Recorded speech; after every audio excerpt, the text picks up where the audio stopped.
Ambassador Kethvar of the Galactic Council straightened his forearms as the human delegation entered the pristine white chamber of Station Harmony.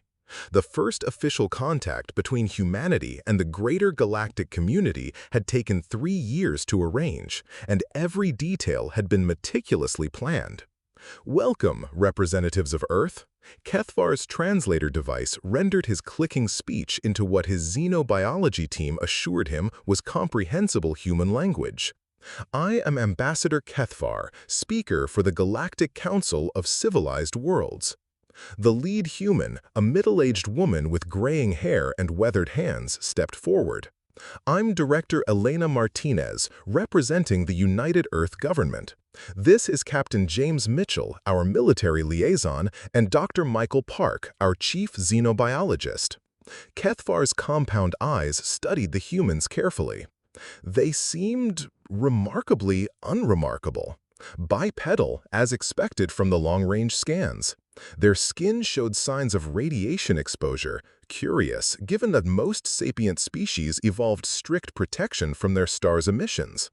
The female's hands bore numerous small scars, and the male captain had a noticeable limp.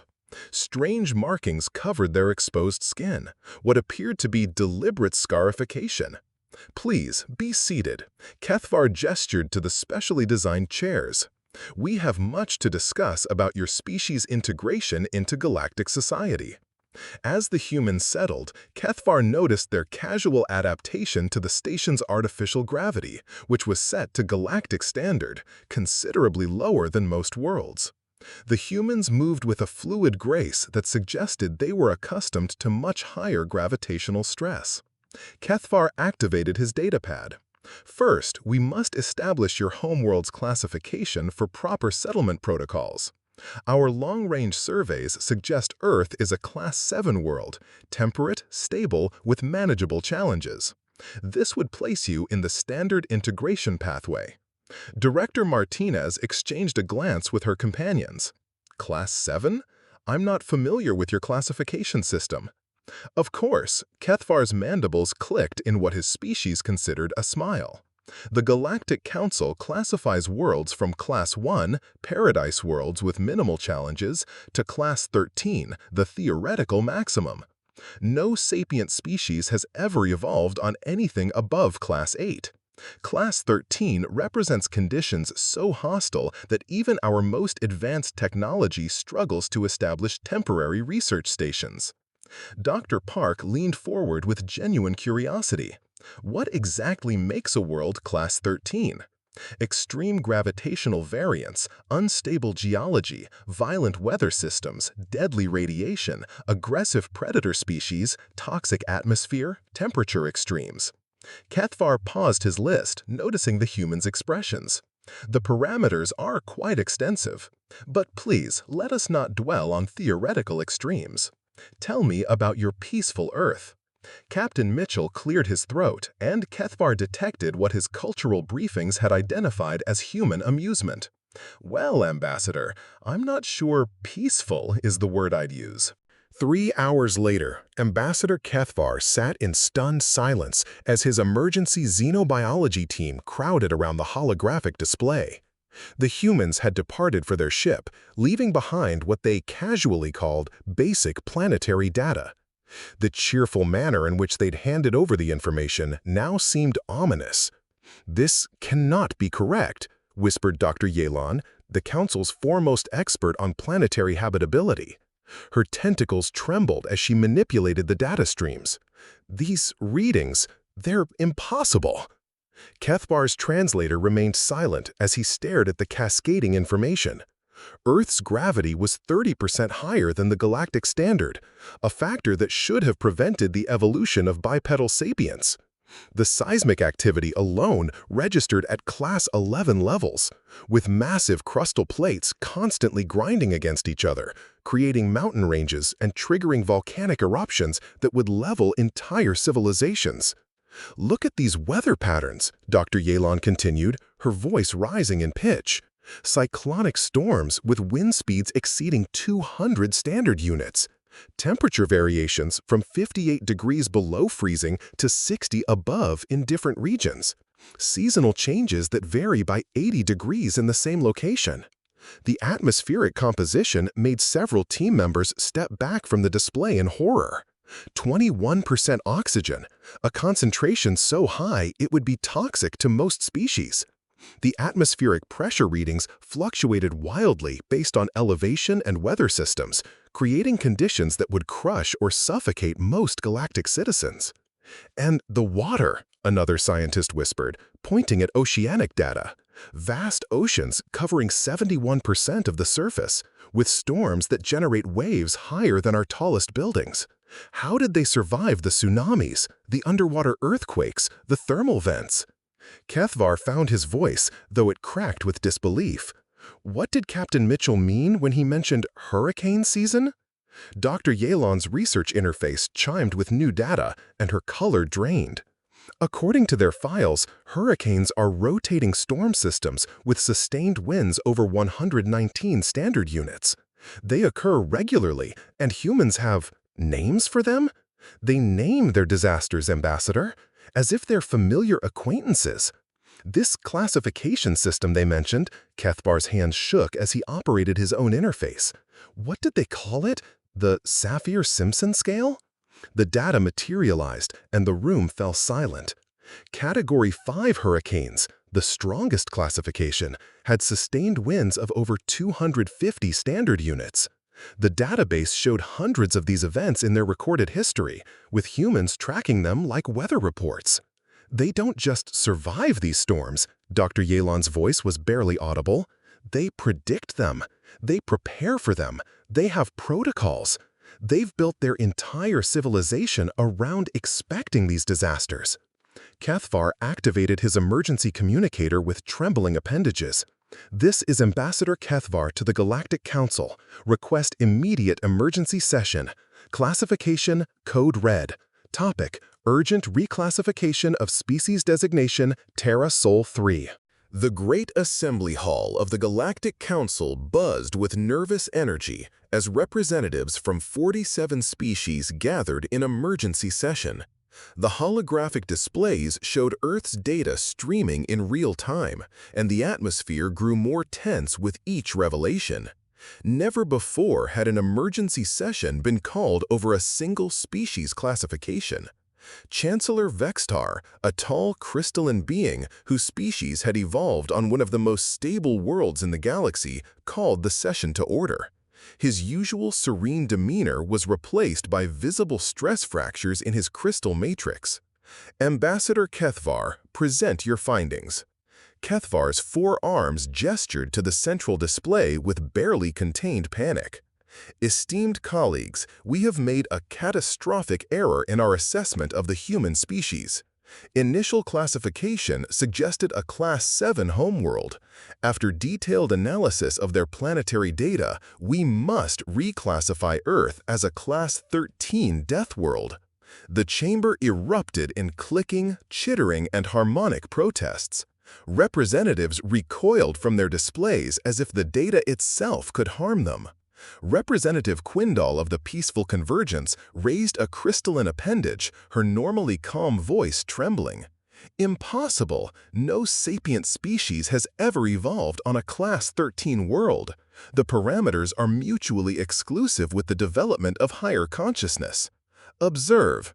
Kethvar activated the central display, and the chamber fell into horrified silence. Human population centers are built directly on geological fault lines, areas of constant seismic activity.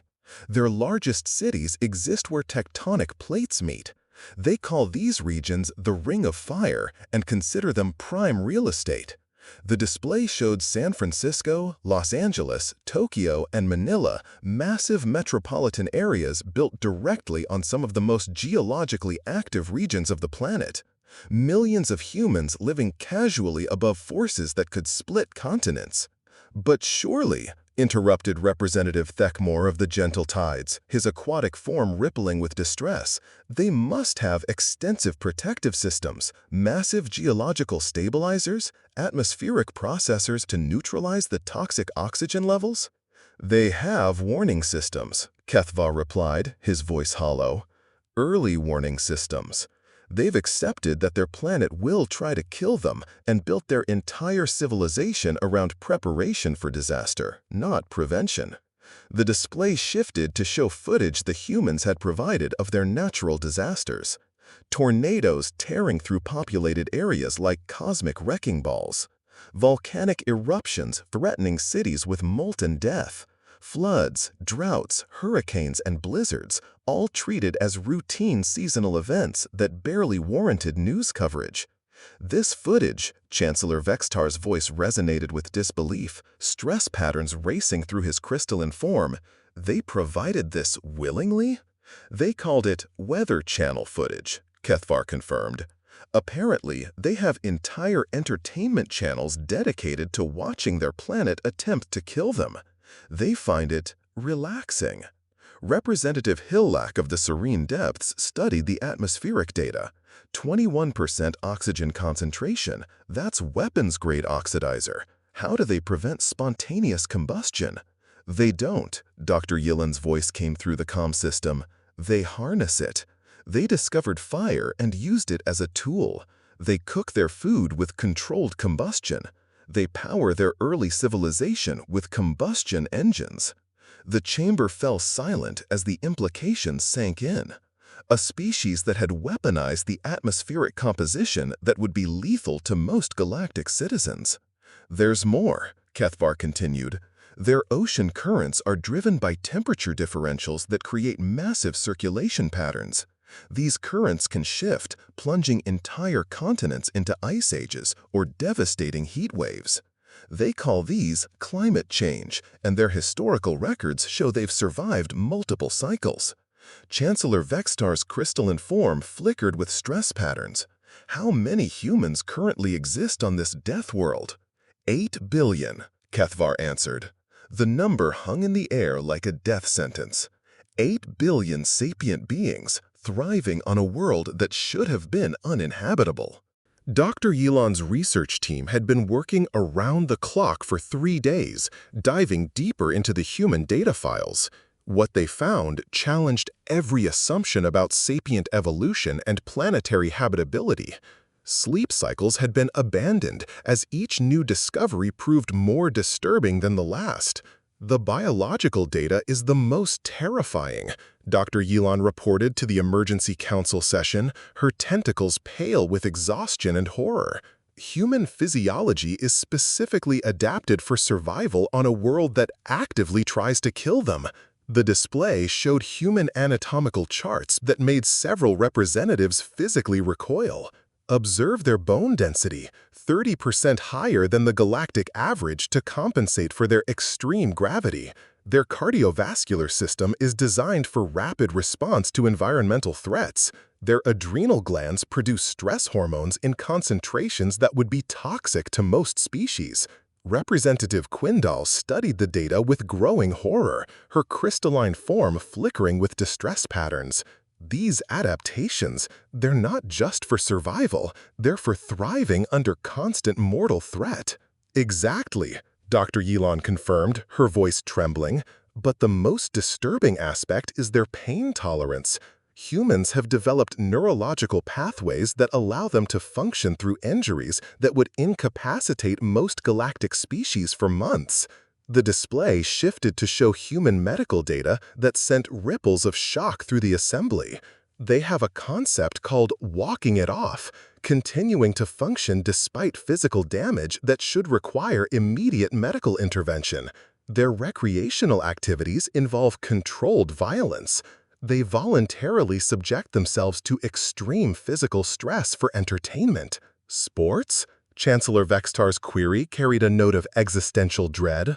Competitive activities where they push their bodies to biological limits, Dr. Yillen explained, her voice barely above a whisper. They run 42.2 kilometers consecutively, a distance that would require emergency medical intervention for most species. They call it a marathon and consider it a casual weekend activity. Some humans do this for fun. The chamber filled with various species' expressions of disbelief and terror. They also participate in activities they call extreme sports. Dr. Yilon continued, her data streams showing footage that made representatives cover their optical sensors, throwing themselves from aircraft and relying on fabric to prevent death, descending sheer rock faces using only their gripping appendages, riding frozen water down mountains at lethal speeds. Representative Thekmore's aquatic form shuddered violently. They do this? Voluntarily? Without coercion? For entertainment? Dr. Elon confirmed. They have an entire industry built around voluntary exposure to mortal danger. They call it adventure tourism and pay currency for the privilege. The display showed images of humans bungee jumping, rock climbing, skiing, and skydiving, activities that would be classified as elaborate suicide attempts for most galactic species. But perhaps most disturbing, Dr. Elon's voice dropped to a whisper that carried through the chamber's perfect acoustics, is their relationship with apex predators. The biological data showed Earth's food chain. Apex predators that could kill humans easily, large carnivores, venomous creatures, massive marine predators. They don't just coexist with these predators, Dr. Yilon explained. They study them. They swim with creatures that could consume them. They observe predators that could kill them from meters away. They have television programs dedicated to humans voluntarily placing themselves in proximity to creatures that view them as food. They've domesticated some of their predators, she added. Canines, pack hunters with bite forces capable of crushing bone, live in their homes as companions. They formed symbiotic relationships with creatures that were originally threats. Ambassador Kethvar activated his communicator. Emergency protocol. I need to speak with the human delegation immediately. Director Martinez entered the conference room with her characteristic calm demeanor, seemingly unaware of the existential crisis her species had triggered throughout the galactic community. Captain Mitchell and Dr. Park flanked her, both looking slightly puzzled by the urgent summons and the visible stress emanating from their alien hosts. Ambassador, Martinez greeted with a warm smile that somehow made Kethvar's mandibles click nervously. I understand you wanted to discuss our integration timeline? We're quite excited about joining the galactic community. Kethvar's four arms gestured frantically to the display screens surrounding the room, all showing Earth's planetary challenges in stark, horrifying detail. Director Martinez, we need to discuss your world's classification. Our initial assessment was catastrophically inadequate. Martinez studied the displays with professional interest, her casual demeanor contrasting sharply with the apocalyptic data surrounding them. Ah, you've been reviewing our geological and meteorological data. Yes, Earth can be challenging. Is there a concern about our ability to adapt to other worlds? Challenging. Dr. Yillen's voice carried a note of hysteria that made the translation software struggle with emotional nuances. Director, your planet is classified as a Class 13 Deathworld, the theoretical maximum for hostile environments. Nothing should be able to survive there, let alone evolve consciousness. The three humans exchanged glances, a moment of silent communication that somehow made the situation more unnerving. Captain Mitchell spoke first, his scarred face showing genuine confusion. With respect, Doctor, I think there might be a misunderstanding. Yes, we deal with natural disasters, but every planet has its challenges, right? Captain, Kethvar's translator struggled with the emotional undertones of pure terror. Most Class 7 worlds consider a minor seismic event a catastrophic disaster requiring planetary evacuation. Your cities are built directly on fault lines where continents collide. Well, yes, Dr. Park nodded as if discussing weather patterns rather than civilization-ending geological forces. California's geography is challenging, but the economic advantages of coastal access and mild climate outweigh the seismic risks. We've developed building codes and emergency protocols. It's really quite manageable once you understand the patterns. The room fell into stunned silence. The humans were discussing civilization-ending geological instability as if it were a municipal zoning issue requiring standard bureaucratic solutions. Director, Dr. Yillen's voice was barely controlled, her tentacles trembling with barely suppressed panic.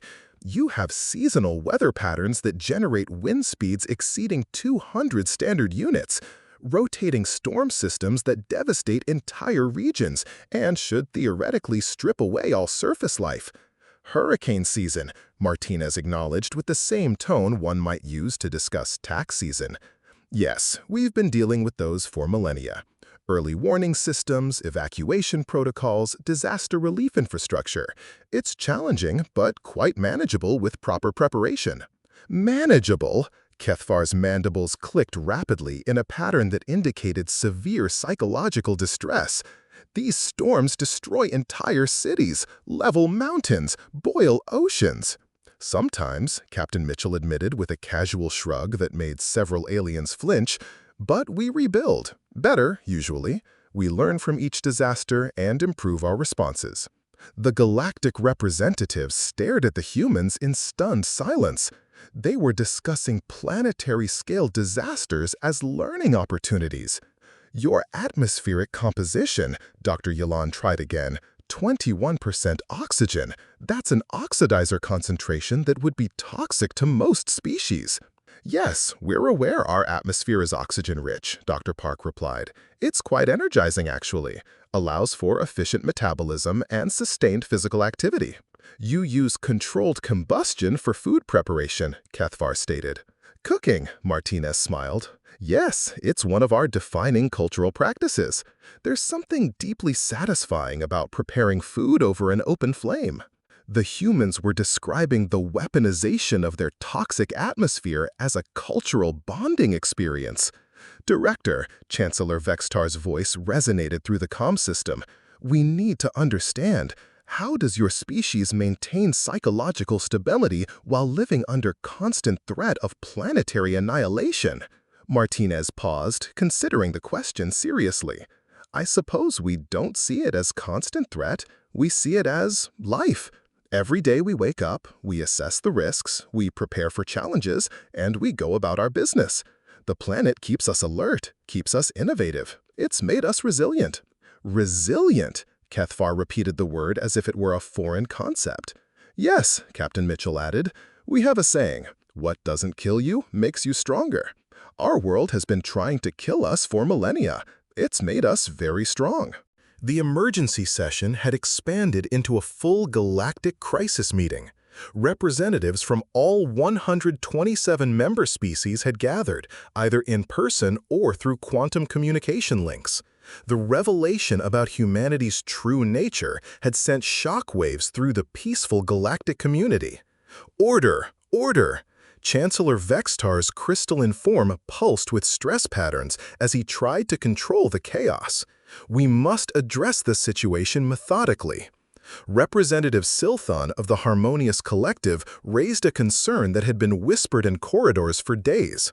If humans consider Class 13 conditions manageable, what does this mean for our defensive protocols? The question hung in the air like a toxic cloud. The Galactic Council had built their entire civilization around the principle of peaceful coexistence.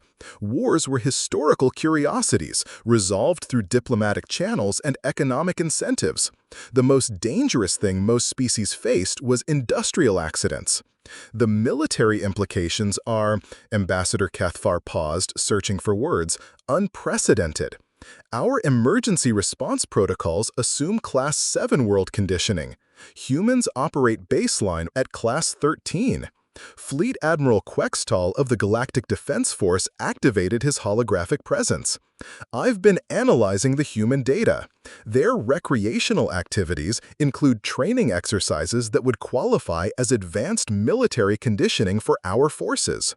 The display showed human athletes, runners completing ultramarathons, swimmers crossing channels, climbers scaling impossible peaks, activities that pushed biological limits as routine exercise.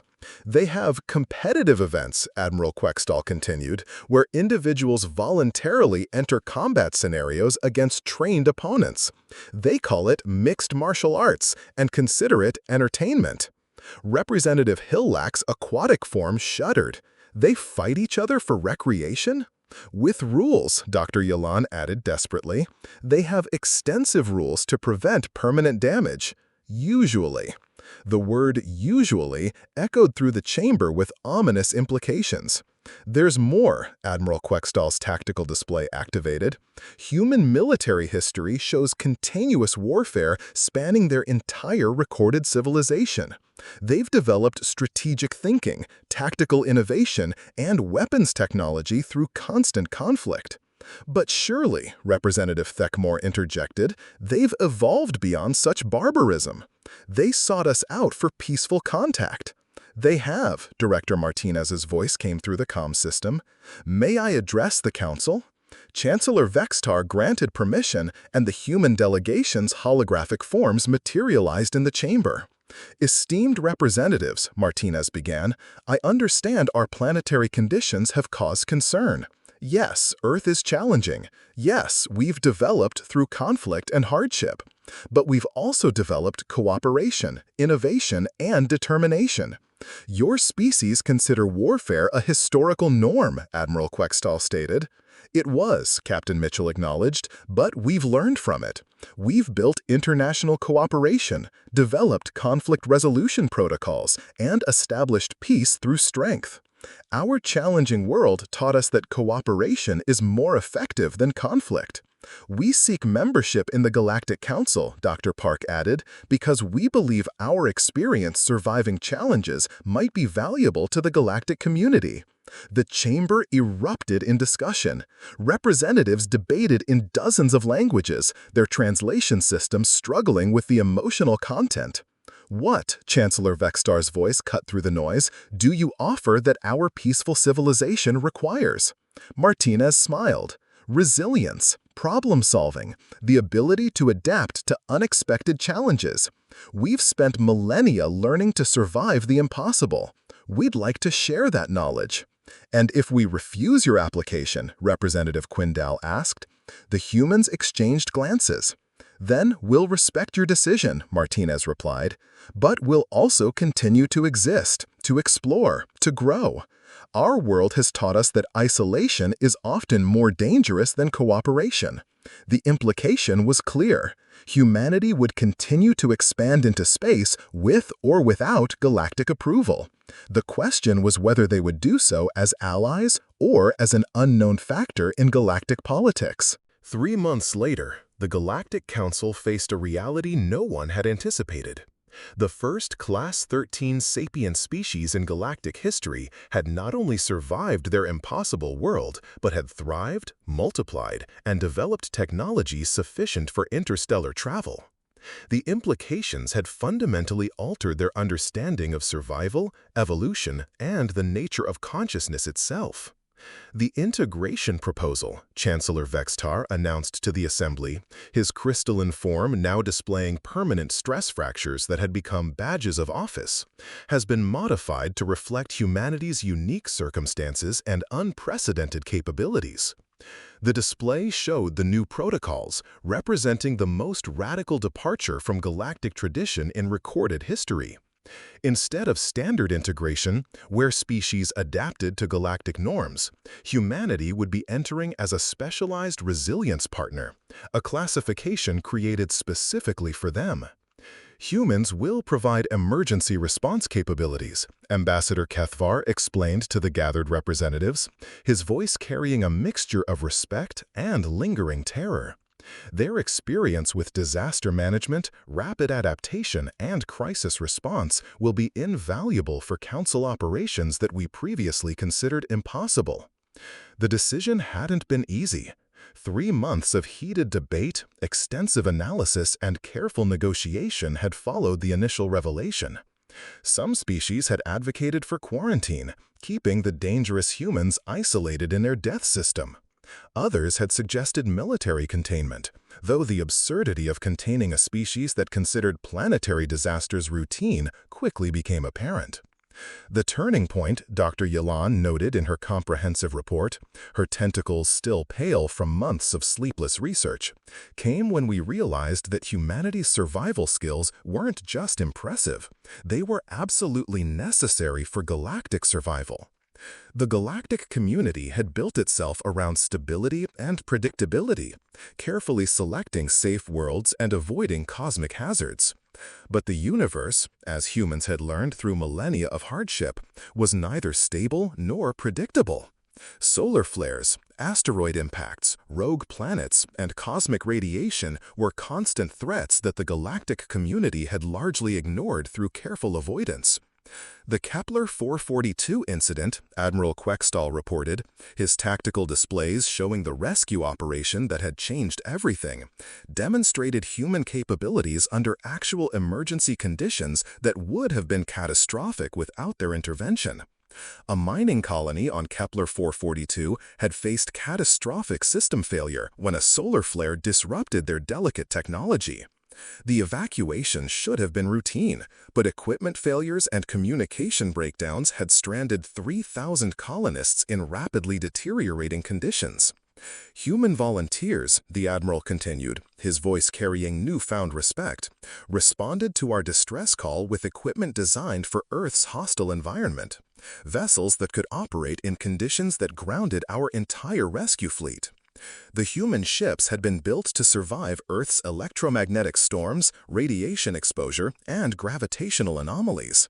What had been considered over-engineering for Earth became essential capabilities for emergency response in the hostile cosmos.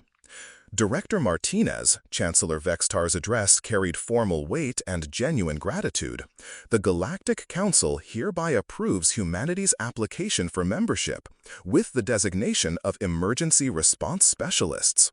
Martinez stood to address the Assembly. We accept this responsibility with honor. Earth has taught us that survival requires preparation, cooperation, and the courage to face challenges head-on. We offer these skills to the galactic community. However, she continued, we also request that our fellow council members remember that our strength comes not from our hostile world, but from our response to it. We've learned to thrive in impossible conditions because we've learned to work together, to support each other, and to never give up. The chamber filled with the various species' expressions of agreement and approval. As the session concluded, Ambassador Kethvar reflected on the irony. The galactic community had spent millennia avoiding challenges, building safe worlds, and maintaining peaceful stability. They had created a paradise. But paradise, as humanity had proven, didn't create problem solvers. It didn't create innovators. It didn't create survivors. The universe was vast, dangerous, and unpredictable. And for the first time in galactic history, they had allies who considered vast, dangerous, and unpredictable to be just another Tuesday. Welcome to the galactic community, Kethvar said to Martinez as the formal session ended. We're honored to have you as partners. Martinez smiled. Thank you, Ambassador. We're looking forward to the challenge. The word challenge no longer carried the same ominous weight it once had. Coming from a human, it sounded almost like a promise.